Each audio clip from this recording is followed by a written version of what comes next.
All right. Hello, everybody. Good evening.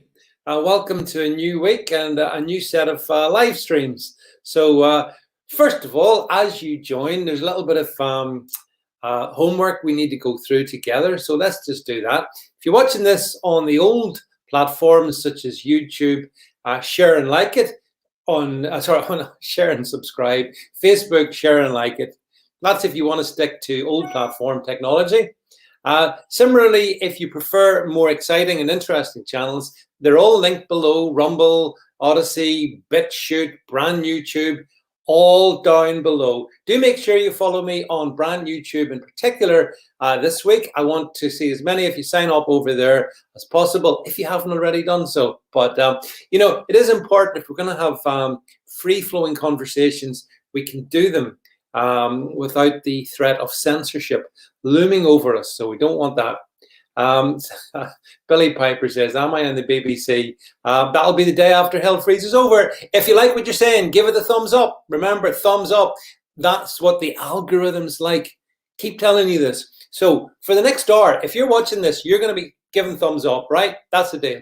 Finally, make sure you go to altnewsmedia.net/donate if you want to keep the show on the road. You're enjoying all this for free, but nothing's for free. So a little bit of support doesn't go amiss. Right. I think that's us through the main proceedings before we get started. So what else do I want to say to you before we get going here? Just to make sure that you do support those other channels. I want you to do that because yes, as has been put up on the stream, alert, like the dynamic we're getting over in Brand YouTube is unbelievable. So you really should be part of that as well. I will be doing output specifically on some of these new channels, by the way. Dedicated new content just for the new channels, not for this channel. This channel's had its day, it's had its chance. Right, listen, I've kept our special guest waiting long enough. I see her in the background there. So without further ado, please, drum roll, welcome special Monday night guest, Rebecca Butler. Hello. Hi, Rebecca.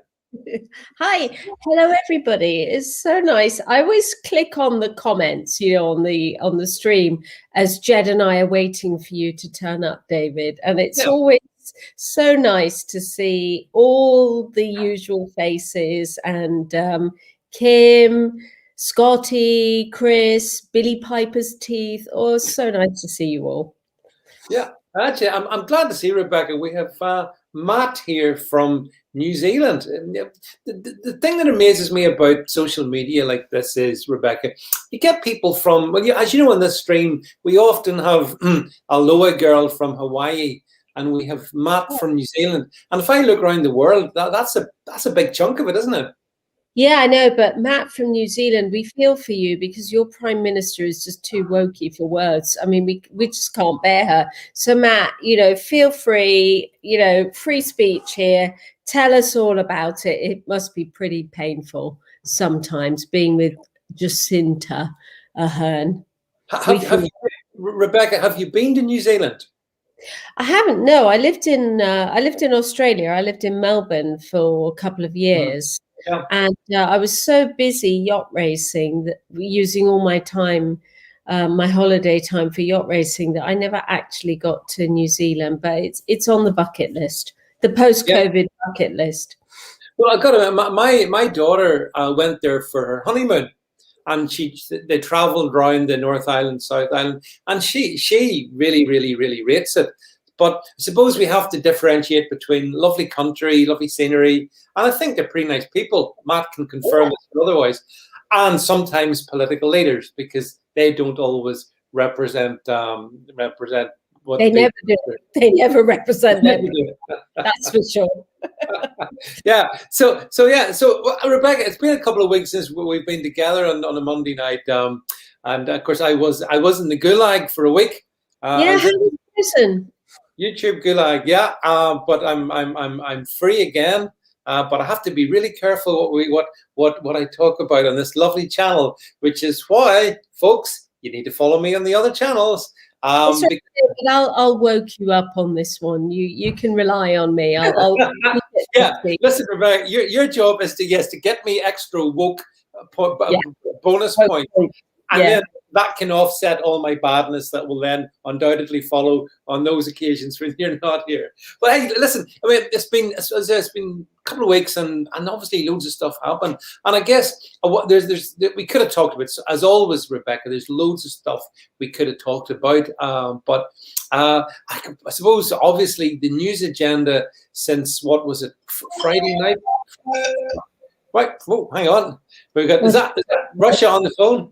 Yes, Russia. RT Live. We need you now. RT Live. Hey, Rebecca. They wanted me to come on last Wednesday or Thursday, and the very nice Russian producer chap. He sent it to my what was it? The Signal. My Signal, I think it was one of the other platform thingies I'm on. But I read his invite about 2 days after he sent it, so I wasn't able to go on. Anyway, never mind. Russia Today, get them out the way. This is much more significant than Russia Today. Although my Russian handlers obviously do like to have me mention Russia Today. For years, back in the Twitter years, they used to always accuse me of being a Russian agent. Thing is that you and I have both done RT Live. I mean, it's normally ridiculous debates that you're asked to contribute to. You're only there for clickbait, and I look at the stuff I'm asked to do, and I actually have to text them and say, "Are you serious? You actually want me to find something to say about this topic?" And they go, "Oh, go on, you can." And then you end up speaking to Svetlana in Moscow, and if you're on the international channel, and you think, "Oh, well, it's all of 3 people watching this. It doesn't actually matter what I say at all. They have no viewers. It doesn't actually matter." And they'll get on my best buddy shouting Shola. She's the best one to be. And I say to them, if I'm up against shouting Shola, have you got your mute button ready and primed? Because Rebecca, I want to see a rematch between you and shouting Shola. That I would definitely sit down and watch that one assiduously. Because, but it's funny. By the way, we're diverging immediately, but it doesn't matter. I was talking to another friend of mine yesterday about Russia Today, and they have I don't know. Have you been on the Crosstalk program that they do, Rebecca? That they have this one of this is their it's another one of their kind of more the main evening news, David. I don't do the smaller programs, just the news. Well, Crosstalk is one I have been on it, and it was okay. It was okay, but I was the person I was talking to had been on it themselves back in 2013, and they'd been on a panel discussing apartheid back in 2013, and I went and watched part of their experience. And it just was the same as your experience and my experience. Ultimately, there's someone going to be sitting there shouting at you or talking absolute nonsense. And you think, why the hell am I here? But anyway, we all know why we're here tonight. That's the main thing, folks. So thanks, by the way, for all your comments. I see them flowing in there. Right, Rebecca. Prince Philip. I mean, bring up the images. Let's just remind ourselves of. Here we have, this has been the dominant British story, well, actually, tell a lie, global story for the last several days now. I'm interested in, Rebecca, tell me, what was your sort of reaction to the death of the Duke? And then what's your thoughts been on the intervening days? Just talk through where you come from on it. Well, I'm one of the 30% of the UK who've actually met Prince Philip, and I've met him twice. I met him once. I received an award at Buckingham Palace, and then I met him in a more private, personal capacity at the Royal Yacht Squadron, where we organised his 90th birthday party, because I race in and owned a yacht which was the same design as his original one, called Blue Bottle. It was an international dragon. And so we put on a birthday party for him. And what was interesting was that the Buckingham Palace ceremony was first, and he was very engaged in what the award was and really knew a lot about it.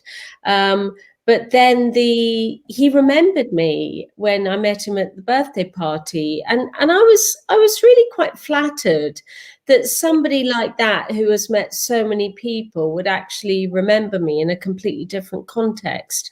And he was so funny, so witty, such a normal person. And I think he grounded the royal family. He kept them relevant. He kept them in touch. And he was the man who knew what the public pulse was. He knew it back in 1952, coronation. I think he's always known what does and doesn't go down well with the population. So I think we've lost a fantastic public servant. And I'm, Sophie Wessex said that he died peacefully. And I'm so glad that a man who had such dignity and such public service and just an all-round fantastic person died with dignity and didn't have a horrendous death. I'm really pleased that it was a life well lived and it was a decent death. He was going to die. Come on, he was going to die this year. He was going to die within the next couple of months. Thank God it was discreet, it was dignified, it wasn't in hospital, it was probably everything he wanted to be. And with his long-term life partner with him, the Queen, when he died, you can't ask for more, really. So we should be celebrating this life. Yeah, I think those are nice comments, Rebecca, and I think they're very shrewd comments as well. The thing about Prince Philip is that the bit that saddened me was that, as you say, you sort of feel like an anchor has kind of slipped away. And actually, to be honest, Her Majesty the Queen and Prince Philip, they were a tremendous couple, a pair. And maybe I think it's been fully explained in the last several days that, he was her rock as well. I think in all kinds of tribulations that she's gone through, and for him to have been there for that length of time is a great achievement. It's wonderful for her, for the Queen, and as you say, you can't really, 99 coming 100. It's a good innings. It's a good innings. I mean, if I get to that age, a lot of people will be very disappointed. You'll be very grumpy old man if you make it to 99, Dave. Yeah, but I'm just practicing. I'm only practicing, Rebecca. So when give me another 50 years. But anyway, yeah. So I thought, it was kind of sad that that has happened, and the coverage from the media. I don't know. I mean, as you know, I've talked about it enough. I'm a huge critic of the British media in general, but the coverage of following his death has been on the whole pretty decent, I thought. Yes, I mean, what but actually I'm a little bit annoyed that it's only since he died that I found out some really good stuff about him. And because of our stupid wokey bloody media, they were more obsessed with his slitty eyes and all those sort of off-the-cuff remarks he made that nobody ever found any offense with, by the way. It's just the media, sort of confected this offense. And the things I learned about him made me understand why Prince Charles comes from where he does. That these are people who've been talking not about climate change, they've been talking about pollution. Far bigger subject, much more relevant subject. They've been talking about pollution for decades. It's not a wokey agenda. The guy was very interested in science and engineering, was talking about it from a science and engineering perspective. And why did we never hear that about Prince Philip? Why? I mean, maybe it's just me. I accept that I perhaps should have known more, but I do rely on the media to tell me the truth. And all they ever did was tell me he was guilty of gaffes, but actually his gaffes were as nothing there were 5 of them in a career of 22,500 public appearances. Yeah. You know, and I saw him in a personal capacity at his birthday party. He was hilarious, you know, completely ribald, really one for the ladies, absolutely brilliant fun. All innocent, all totally innocent. Why does it take his death for me to find out all the really good stuff about him? So the coverage was good, but actually the media are such scumbags. They'll do anything to sell copy. They really will. And one of the things that I found out, and I guess we've all found out stuff in the last few days, is that, as you say, he's been interested in the environment for a long time, making the world, you know, the places cleaner and greener and all of that. But back in, I think it was 2008, he invited a guy called David Bellamy, who I'm sure you will remember, Rebecca. David Bellamy to Buckingham Palace to meet with him and give a lecture on because at that point Bellamy was sort of in semi-obscurity because the BBC had more or less gotten rid of him to replace him with David Attenborough. And I thought to myself, you know, well, you know, the Duke of Edinburgh showed great judgment in having someone like Bellamy. Who cared like you do, like I do, probably like everybody in this stream and everyone who will watch this stream does. We all care about the environment, but we're not, you know, wokey extinction rebellion louts who want to bring down the system. We just want to make the planet better for our children and for future generations as well. Yeah, I mean, you know, pollution is a really big issue. He was talking about it. Pollution has now segued into being a wokey climate change activism. But you know what? If you look on any parks over the last week, the amount of detritus and rubbish that our social justice warriors are prepared to leave, you know, it makes you wonder how good their credentials are when they're quite happy. As I saw on #Black Twitter, the absolutely vile invective against Prince Philip after his death over the weekend, and it was sort of #Prince Philip dies, #Northern Ireland troubles were trending on Black Twitter. It was outrageous, the things they were saying. They're foul individuals. They are ghastly, and you know, like, that's not the legacy he leaves behind. That's the legacy of this generation. It's terrifying that his generation are dying out because we need them. I saw some of the stuff on social media that you referred to, Rebecca. Really grim. It's hard to imagine there's people, maybe some of them youngish people, with so much, I don't know, hatred and ignorance in their hearts. Horrible, yeah, you know, and yet many of them are quite happy, you know, to live in this British state, even as they show complete disrespect for this British state. Well, one guy I picked up on, who I took exception to, was Sir Lewis Hamilton, who was able to tweet out his concern at the passing of DMX. Now, I'm sure you're pretty down with the rap crowd like I am, Rebecca. Yeah.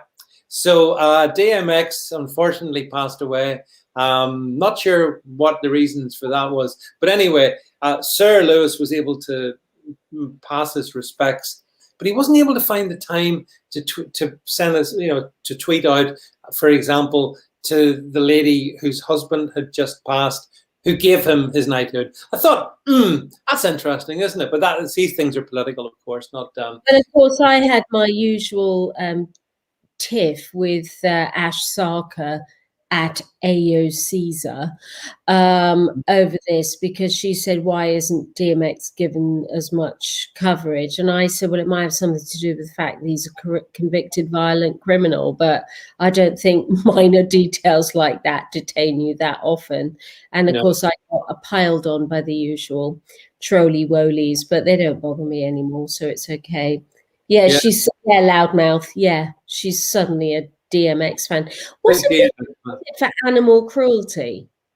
Somebody needs to Google this on our chat right now. I'm pretty sure he had a conviction for animal cruelty. He did. He did. He kept. I think he kept like 17 dogs or something.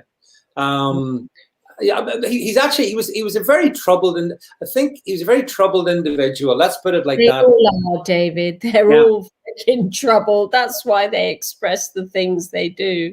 Yeah, you know, but yeah, I mean, I have to say, I mean, to show my age, I had not really heard of DMX. I thought it was BMX. I thought it was a tribute to bikes from the early 70s. But yeah, I had one, and very proud of it, actually, Rebecca. But yeah, turns out, yeah, he was getting down with the Sir Lewis was getting down with the Rap Brigade. But anyway, yeah. So I think with Prince Philip, look, I don't know that he's a complete tosser, Lewis Hamilton. Of the highest order, you know. So we've obviously got then the funeral happening on Saturday at Windsor, which I thought he wants to. His wish was to have, instead of the usual cortege, it's going to be. Is it a Range Rover? He's going to be Defender. Brilliant. That's brilliant. Yeah. I love it. Yeah. Yeah. Do you know what? This is one royal passing. One in my whole lifetime that will bring a tear to my eye. This is the one that means something to me. I am royalist. Because I was brought up in the colonies. You know, I was brought up in India. Of course, I'm a royalist, as indeed they all are. And for me, I will cry. I'm sure I will shed a tear. I did the other day when I heard of his death. This one matters to me, so I will observe the minute silence. And it's a moment, Rebecca. I think we're going to have, you know, unfortunately, another one. Hopefully, you know, not too many years. We've got to face into it. You know, Her Majesty turns 95 later this month. You know, so yeah, I agree with you. I think these are moments. It'll be a moment. But there was one thing I saw before we're going to move on, Sec, but just wanted to bring up. I don't know if you saw this story or not, but if we could just bring this one up. This was, where else? We're going to talk about Scotland in a second. This was a former SNP politician who decided that on the passing of Prince Philip, he would use that to have a real good go at him. Now, we live in a democracy where people can do that, but if we just scroll up, I wonder, can we just bring the detail up here? Yeah. Hang on. We will just back a little bit. Oh, well, here he goes. Here's some of the stuff that he says. What did he say? He said, if we can just, I can't see it actually. We need to maybe just move up a little bit. Jed, this is a bit like, you remember the golden shot, Rebecca? Up a bit. Here we go. Fervent Scottish nationalist George Curvin. He branded the family the rancid, decaying Windsor monarchy. And he took the advantage of, you know, in the immediate aftermath of the Duke's death. And he referred to the Duke as Big Phil Battenberg. I don't think Prince Philip would have been in the least bothered about this, by the way. I think he was a big enough man just to let this kind of stuff. And as someone says here, Rebecca, this man will soon be forgotten, whereas Philip's contribution to many lives worldwide will be remembered for years to come. That's true, that, isn't it? Absolutely. I mean, you know, he doesn't speak for Scotland, that's for sure. You know, Nicola Sturgeon gave a absolutely wonderful and appropriate tribute, as did every leader around the globe. So these outliers, nobody gives a damn about them, really. Nobody cares. I mean, he was a wonderful, wonderful person, and will be, you know, the patriarch of that family has now gone. It's a big moment, really big moment. Yeah, we agree. I mean, as Queen, what is the Queen going to do? I honestly think at 95, it's time for her to say, you know what, I've done enough. I really think she ought to abdicate. She'll keep going, Rebecca. It won't happen. Her sense of... She's got something that you and I understand only too well. And Prince Philip had. They have a sense of duty. The sense of duty to the country is amazing. It's incredible. That's why he's such a loss. And I agree with you. Like, in many regards, why does she need the stress of it? But I mean, I think she's made it known that she will have to be leave this mortal coil before she steps down. But I think at the moment, I mean, a lot of her duties are Prince Charles and Prince William have taken on a lot of different duties and stuff. So taking on duty is not the same as taking on the job, is it? And, you know, I do think 74 years, oh, it's like 76 years with the same person is, it's a massive lot. It's all her life has been spent with this man. It's a huge loss. It's I agree. And that's the human side of it. Not everyone understands. I'm like you. I can't imagine what that would be like. That's an incredible number of years, all those decades to be together. And obviously it's been a very private. It's been a great relationship because it's been private. But you can imagine the conversations over all those many decades through World War, through the World War II, into the 50s, 60s, all changing face of Britain. And he was always there for her to talk to, and now he's not. So it's sad. It's a sad moment. Anyway, we're gonna cheer everybody up. We're gonna cheer everyone up before we break down. Rebecca, I wanted to bring up today. Let's have a good argument today. Britain. England. Sorry, England. Have to get this one right because only England, not here in good old Northern Ireland. Everywhere's shut still. Yeah, England opened up thanks to good old Boris and the gang. And I've got, Rebecca, a lovely image of someone out enjoying a pint on the new arrangements. Cue the next image, please. Here we go. Look at that. I'm not sure who this person was, but they look really happy and they're enjoying a good old pint down the pub. So yeah, Britain opened up, or England opened up today, and I've seen all the media talking about it. It's fantastic. A lot of angles in this one. Rebecca. We're gonna have to. You may well move your camera because because I mean, first of all, obviously on an economic basis, it's good to get something moving again. I think anyone. And I can't believe the queues outside Primark, by the way. Have you seen the images? What's that about? So this is really interesting. I mean, for people who follow finance and the FTSE and things like that, I think Britain reopening today has already been costed into the FTSE because the FTSE of all the indices has actually been chalking up really quite nicely.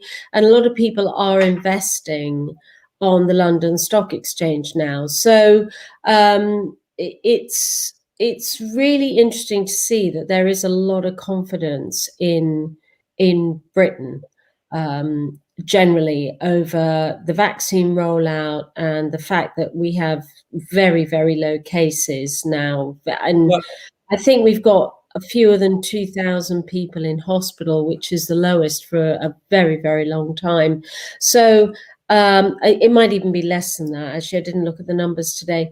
But, this miraculous drop off the cliff edge with the combination of vaccination, really, and, getting everything moving today, the stock market is responding very nicely to it. So it is good news. So I think one of the strange things is that actually any other part of the UK, I feel aggrieved because we are still stuck over here. Yes. The only thing I came over to Northern Ireland in, I think it was August, end of August. Yeah. When we met up, I couldn't quite believe that, the meeting I went over for, I was saying, well, should we go for a coffee? It's shut. Should we go to the pub? It's shut. Yeah. You haven't been open for a year. You've had less COVID than the rest of us, frankly. Easy, yeah. Easily. Yeah. It hasn't touched you. No. And yet you've had terrible lockdown. Far worse than us. Far worse. The only thing that's opened over here is, ironically, today, the car wash is opened again. Now, why car washes were shut, I have not understood. I'm talking about, you can drive through those kind of ones. Even they were closed. And I'm thinking, what's my chances of getting COVID sitting in my car with the windows up, because I'm not going to have them down going through a car wash? Well, what's the chances of that? Who thought that up? Where do they live? It's really funny because, as you know, your viewers don't know this, but I'm standing for election in May. And as a consequence, of course, all politicians are obsessed with WhatsApp groups. So I'm on a WhatsApp group for county councillors. Yeah. And and there are about, I don't know, maybe 60 people on this list, including Conservative headquarters people. And I put out this sort of question. I was deliberately going to trigger them. So saying, so what's happening with tips? Because if we continue to have this booking in system, the fly tipping is going to increase. And when are we going to get rid of it? Because if pubs are open, why can't you go to a tip? Why do we have to have a booking system for tips? Well, I triggered all of the Tories on that. And I'll probably, actually, they might just get rid of me right now for saying this. Some people were actually saying it's a really good thing and we should keep this restriction in place. And I'm going, no. Anything that didn't exist before COVID, we do not keep in place after COVID. Yeah. This mission creep. And there are people defending policies that were brought in on account of COVID, and they're saying it's popular.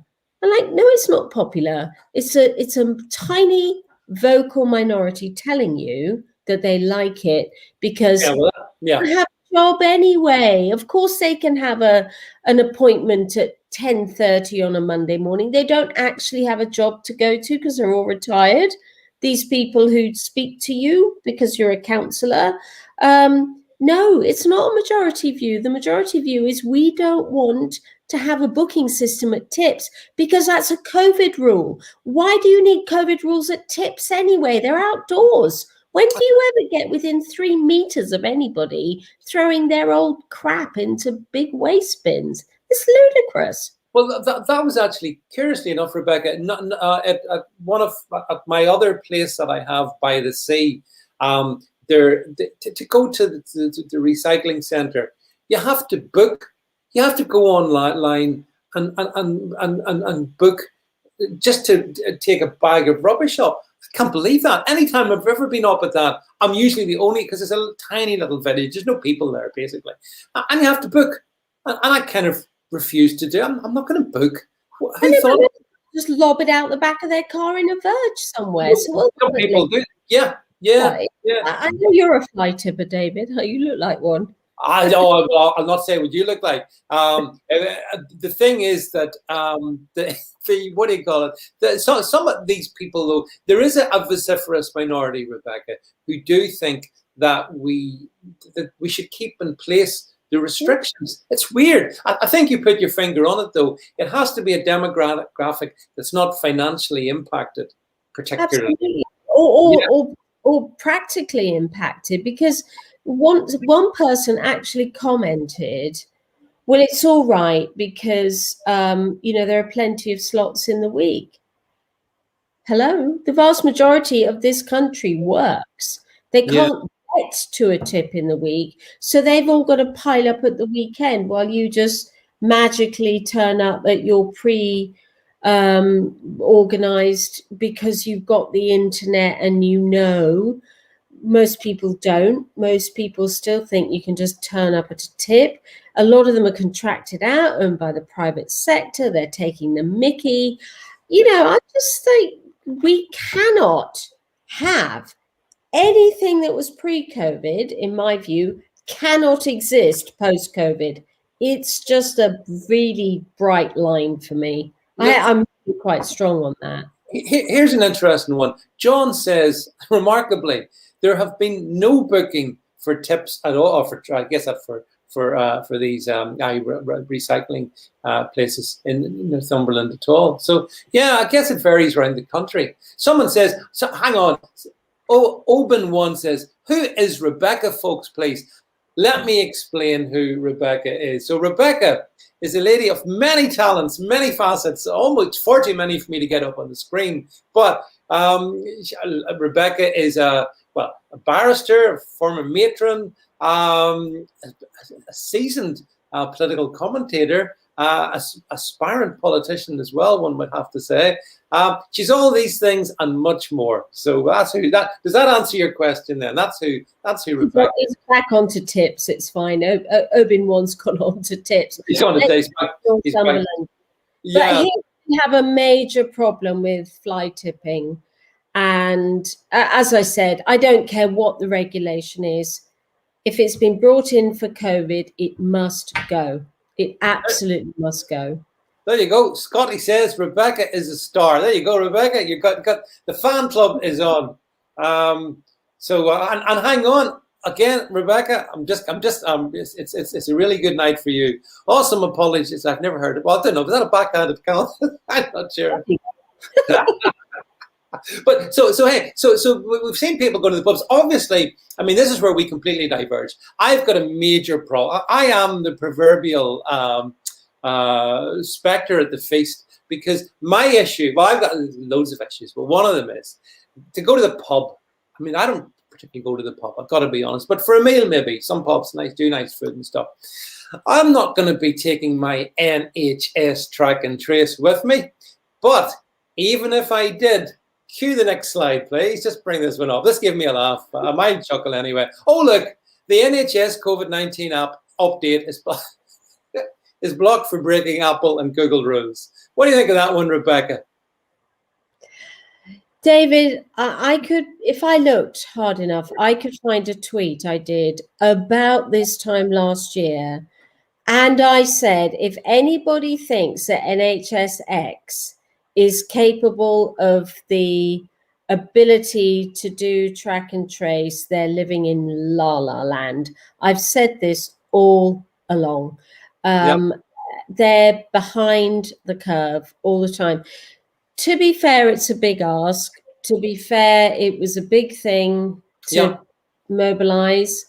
And actually, the British public is far better than, say, the French at this sort of thing, because with our, 16 or 18 million people who've signed up for the NHS track and trace, France has about 3.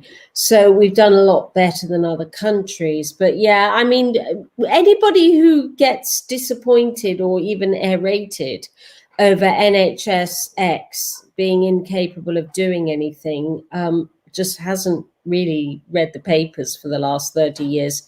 They are useless at tech. Useless. Yeah, I know. Yeah, well, I agree. Although, mind you, hang on, Scotty's come back with a much better question. Never mind who is Rebecca, who is David? Oh, there we go. I mean, Scotty, top marks, best comment of the night so far. Well done, you.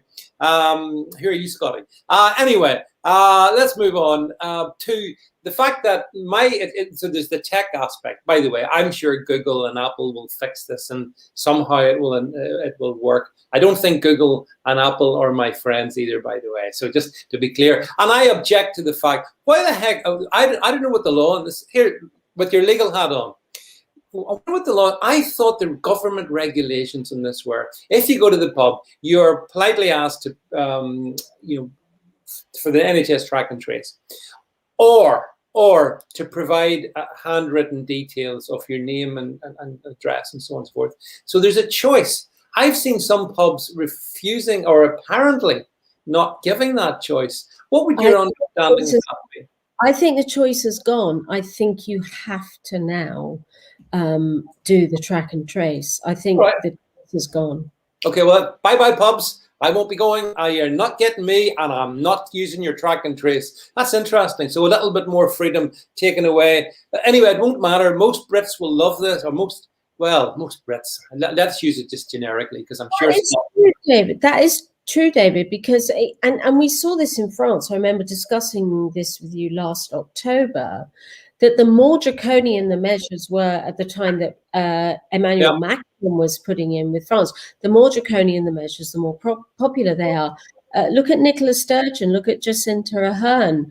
These are politicians who have put very, very stringent things in. And because I think it's a combination of people being very, very scared by the media scare stories, then they're looking for somebody to put it right for them and to protect them. So the popularity is very, very high for the more authoritarian policies. And that's something that, while we may disagree sometimes, both of us, I think, are quite shocked at how ready people are to accept authoritarian restrictions on their lifestyle. And I think we can both agree with that the willingness is quite frightening. Well, it is, because it's actually, I think we're just being shown there that that again, no one's really surprised at the NHS, but the people behind the app don't know what it's a big ask, don't know what they were doing, shouldn't be doing it anyway, in my view. But yeah, Rebecca, the thing is that this whole issue though of people accepting really authoritarian things, it amazes me, and it depresses the hell out of me as well. I have to say, I listen to young people. I mean, including in my extended family, and they're down with it. I mean, they have no issues. If they were asked tomorrow to go and give their DNA to get a pint or whatever, they would do it. They would do it.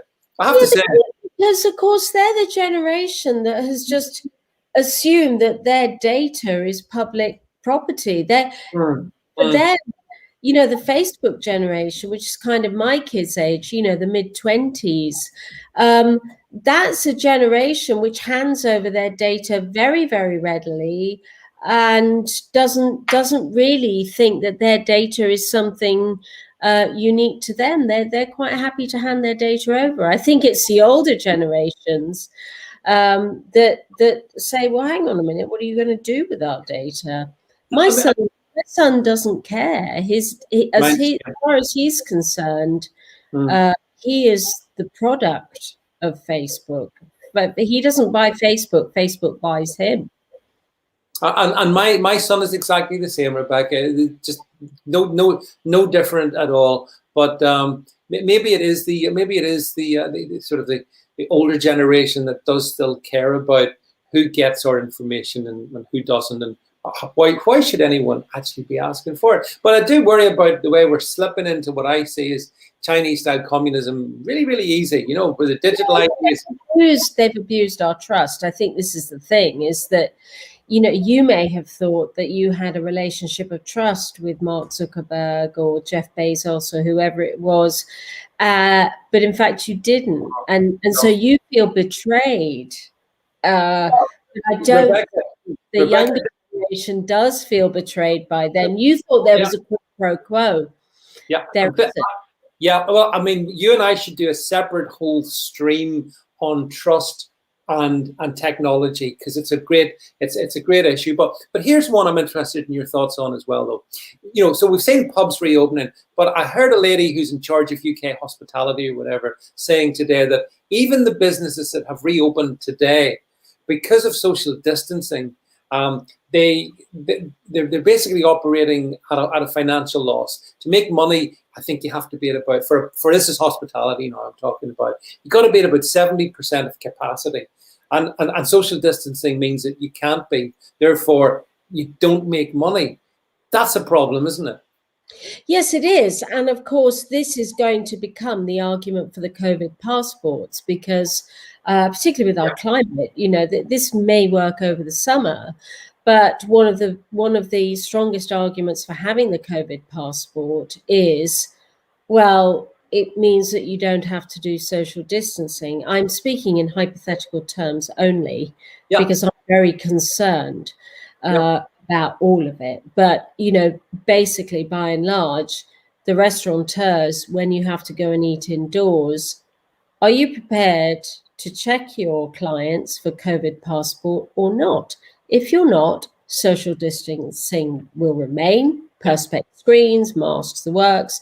If you're prepared to impose COVID passports, then you can abandon social distancing. And I've always said that businesses are going to be the drivers for these COVID passports, antibody passports, whatever you want to call them. You have, and to be fair, Rebecca, and you have said that a long time ago, actually, this would be the way it's going. And this is the way that it's going. And the government, because it's using coercion, essentially. Third party removed coercion to get us essentially everybody onto the COVID certificate / passport / ID pass. Would be interesting, by the way. All those people who oppose ID for voting are in favour of COVID passports. Strange, from your word. it's just utterly ludicrous, isn't it? But you know, one thing that I really did want to discuss tonight Yeah. was what's going on in Chile, because Yeah. Chile has actually, it's quite a low population. It's a big country, quite a low population, and it has managed to vaccinate a very high percentage of its population. And they have used Sinopharm, which is the Chinese vaccination, Yeah. which is a viral vector. So it's like the AstraZeneca. So they were sold Sinopharm. In fact, they were sold a duff, actually, because they were sold 74% efficacy. In fact, Sinopharm turns out to be 50% efficacy.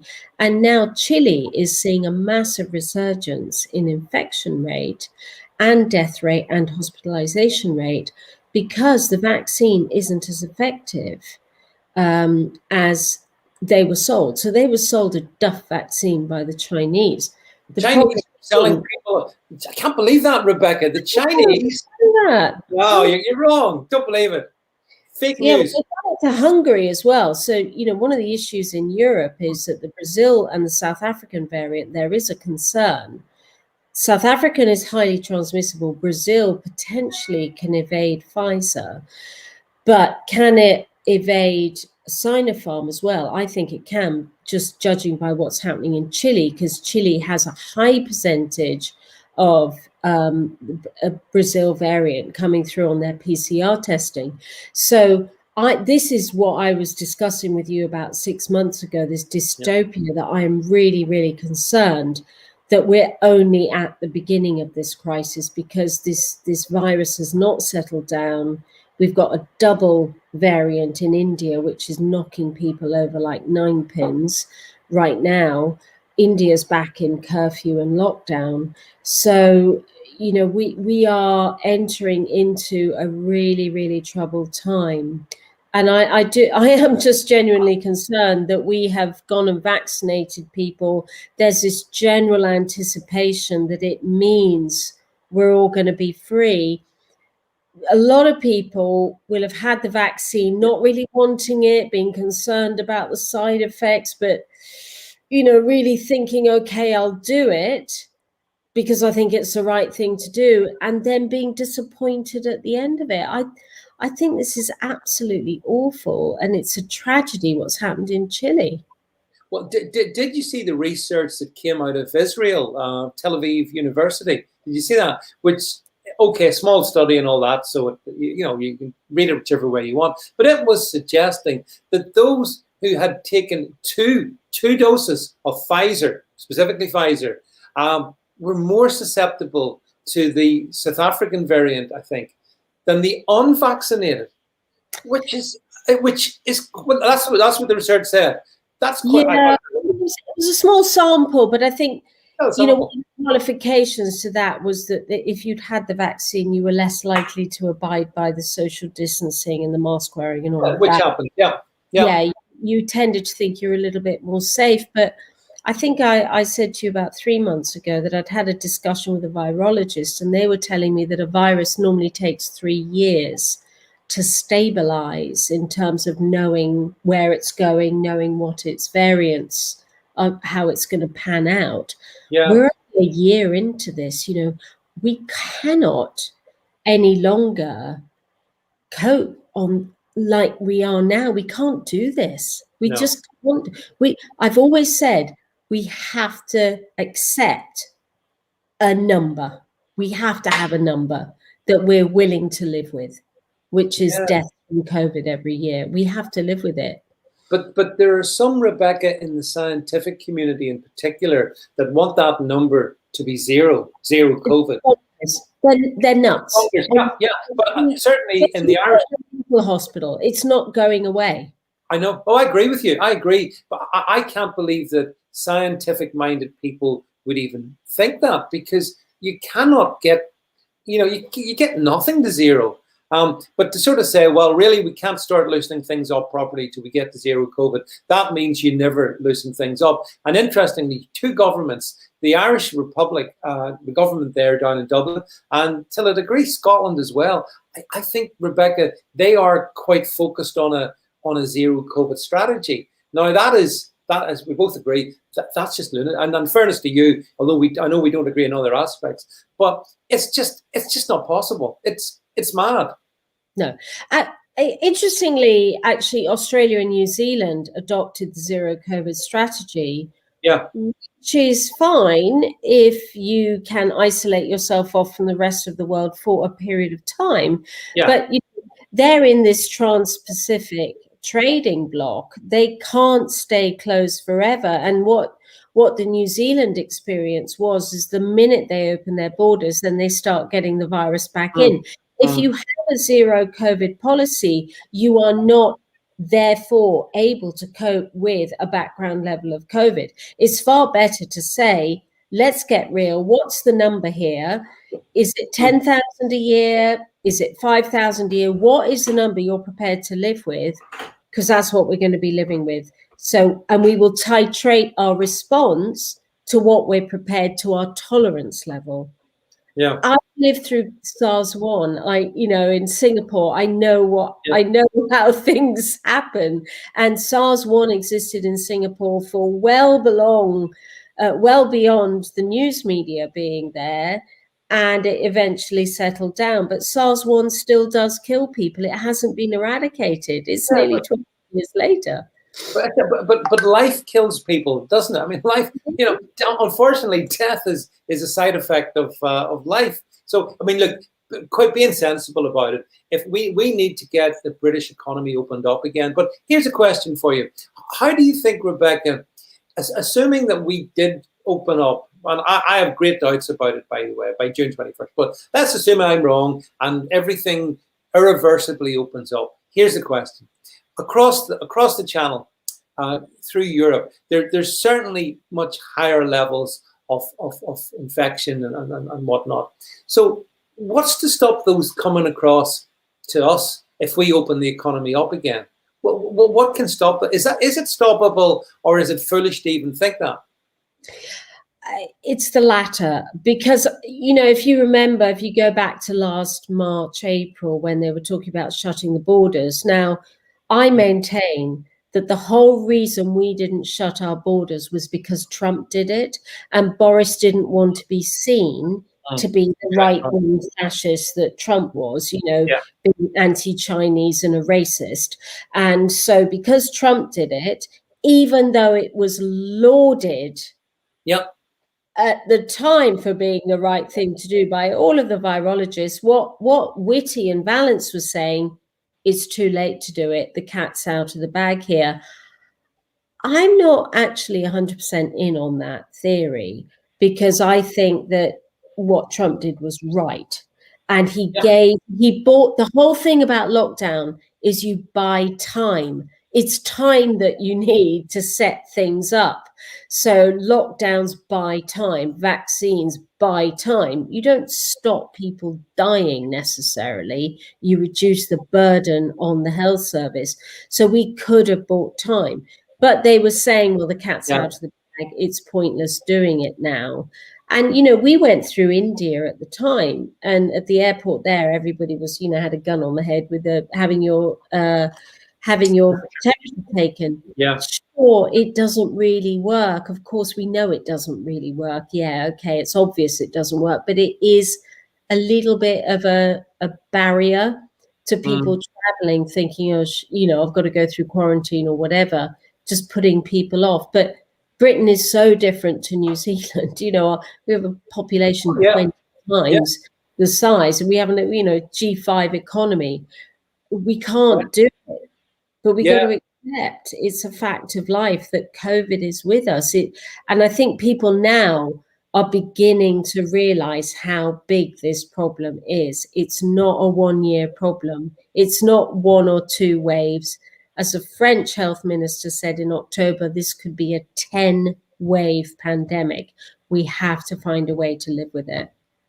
Well, certainly zero COVID is not feasible, and yet there are governments that are essentially, as far as I can see, chasing it. In Ireland, I mean, the death rate down in the Republic, it's 1 or 2 people a day. I'm sure if I'm wrong, I'll be corrected.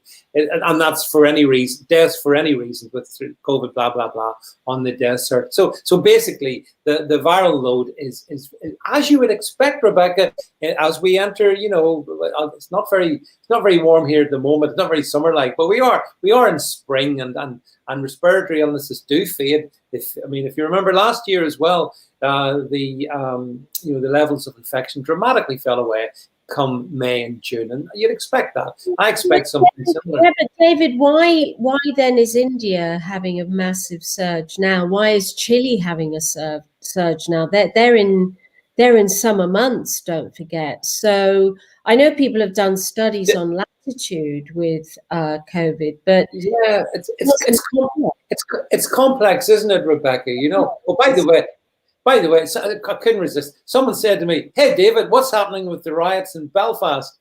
Riots in Belfast?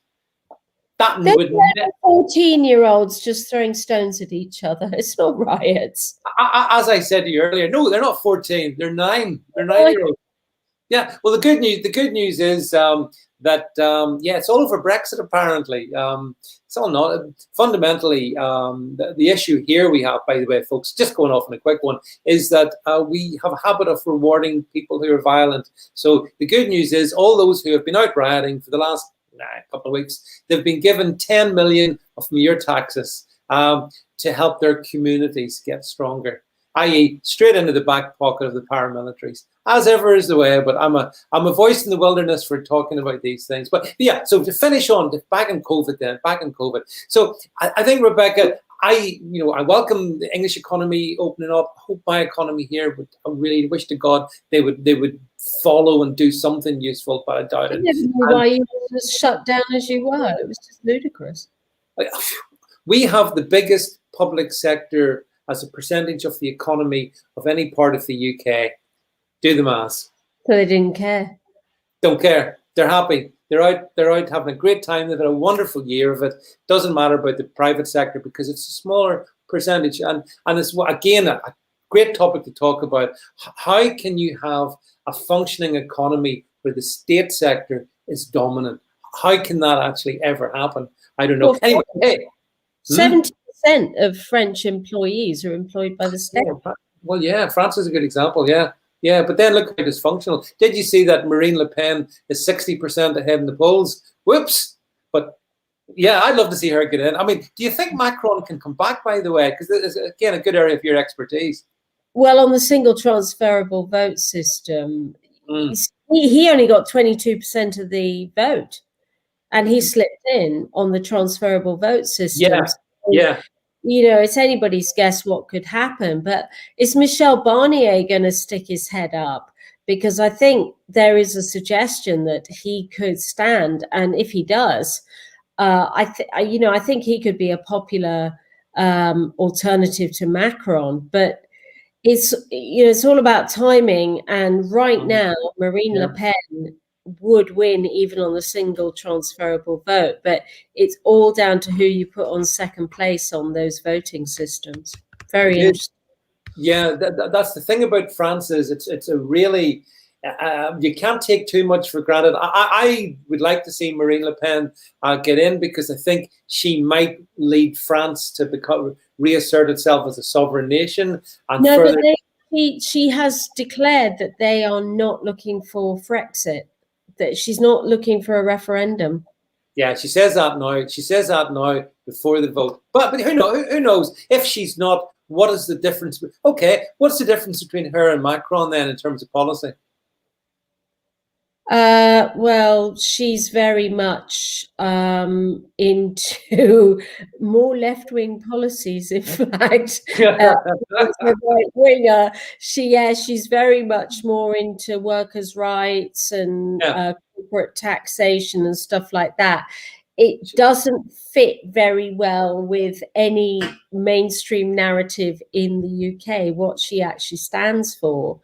Because you'd have to ask yourself, well, what do the Gilets jaunes stand for? well, they're a high tax is what they stand for. They object when corporation taxes are cut. So she's not a right-wing, low taxation politician. She's very much a nationalist politician. She's a bit like the Polish, who say France is for French people, and so her big thing is immigration. Immigration, yeah.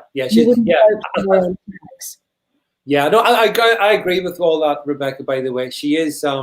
It's the anomalies in other political jurisdictions. The right-left dichotomy isn't always what people think. So because Macron's right, actually. Yeah. France is a fascinating thing. Anyway, listen, we've got to the end of our hour. We were going to talk about Scotland, folks. I wanted to talk about the fact that wee Nippy up in Scotland has been. Have we got actually? Maybe just bring up this headline, just so we can whack this headline up here. Yeah, I'll give you a laugh, Rebecca. The Scottish First Minister has told the Guardian. I'll go the Guardian, right? That's plausible. Yeah. All three readers will agree with them. That the Prime Minister Boris will allow the second referendum if the SNP wins. No, okay. Says Sturgeon. Yeah, yeah. So this made me laugh actually, because although having said that, if they do well, I think I'm just going to yeah. She claims Boris would not oppose it. He would. I think absolutely he would. But there is a political argument that says if all the nationalist parties, including the new Alba party, Rebecca, you know, the one formed by Galloway and pals. Between Salmon. Yeah, you've got Salmon with Alba. You've got Galloway with his, although I think his party are actually pro-union. What a world we live in. George Galloway is pro-union. I really think that the story to watch in Scotland is Scottish Labour. Anwar Sawa, what a fantastically bright politician. He leaves Douglas Murray and Ruth Davidson standing. This guy, his narrative is very much, yada, yada, not interested in the constitution. Can we talk about health and education? Whereas all the Scottish Tories do, please don't tell the Tory party I said this, all they do is yak on about the union and saying how Nicola Sturgeon can't damage the constitutional arrangements. And they get into these very dry arguments. All Anwar Sawa says is, can we talk about the future? Can we talk about what's happening with Scottish people? Can we talk about why there's so much drug? He talks about a future. He talks about policies. He talks about an ideology that is not only about separation. I honestly think if anybody can bring Labour votes back to Scotland, it is this guy. He is an outstanding leader. And I'm shocked that he isn't getting more media time than he is. He is like the Rishi Sunak of Scotland. He's an amazing politician. Yeah, but he's had very little media time. Very, very little. It'd be really... is clickbait, isn't she? It's just all there. She's got it all. Well, yeah. And if at the end of the day, if between the SNP and Alba, if there's like and the Greens, the lunatic Green Fringe, if there is a super majority in favour of independence, would that put Boris under pressure though to concede? Do you think, or do you think he would think, no, I'm not going to do that? Well, he doesn't even have to answer actually, because it is the gift of Westminster. So if he put it to Westminster, let's just look at the arithmetic. Labour can only get into power if it wins Scotland. So they're not going to say goodbye to Scotland. The Tories are the Unionist party. So Labour aren't going to vote against it, and the Tories aren't going to vote against it. So Boris ought to put it to a vote in the House of Commons, because the only people who vote for a referendum is the SNP. That's the only party that will, and they've got 30 votes. It will be 30,620 or whatever the number is. He ought to put it to the HOC and get Parliament to vote on it. Nobody will vote for it. Well, let me finish by putting it to the assembled masses here on the stream. Simple choice. Would you like to see Scotland leave the UK and become independent, or would you like to see Scotland stay in the UK as part of the Union? I'll start as people answer in the comments stream. Rebecca, if you could cast your vote, Scotland to stay or Scotland to go, where would you cast it? Bloody well get rid of them. I'm fed up of the whinging and the complaining and the horrible nationalism. You know what? Give the English a vote and they would soon have their independence. Look, I speak as a Brexiteer. If people want their vote for independence, you know what? You can have it. Have your independence. I'm sure there'll be everybody on the planet telling you why you shouldn't have it. Have it. Have your vote. Actually, I'm in favour of them having a vote. I know that goes against every policy, and I'm sorry for all the Scottish people. I think if a country demands a vote, the Falklands had it, the Gibraltarians had it, Scotland had it, I know, but Brexit was a game changer. Give it to them as a vote. You see, the thing is, I see the comments on the stream, and I think they probably want to keep things as they are. But I also think, Rebecca, what you've just said is incredibly representative. I know a lot of English people who, and frankly, Sturgeon and previous to that, Sam, they've poisoned the well so much that a lot of, I'm talking English people, particularly now, English, if I have some really strong English unionist friends who have now got to the point, just get rid of them. We're sick of Sturgeon. We're sorry for the Scottish. They rigged the vote so cynically last time, because what they did, funny enough, my son started university in Scotland in 2014. They called universities back 2 weeks early so that all the students could register to vote, and they allowed 16-year-olds to vote in that election.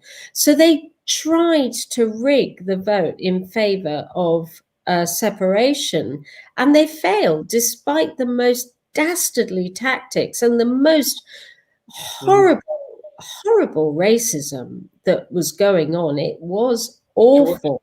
The debate was vicious, you know, and so they tried really hard. Now, they were told once in a generation. I sat on the sofa with a SNP MP on the day of the election, and we were having a chat off camera. And I said, well, what is a generation?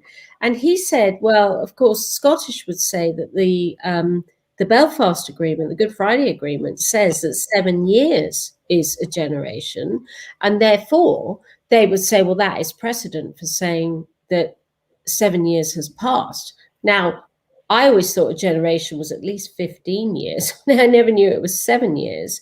But you know, they're saying that there is legal precedent for it to be 7 years, which kind of fits with their timescales right now. Yeah, it'll be an interesting one to. I don't think there would be so many tears shed in England over Scotland seceding.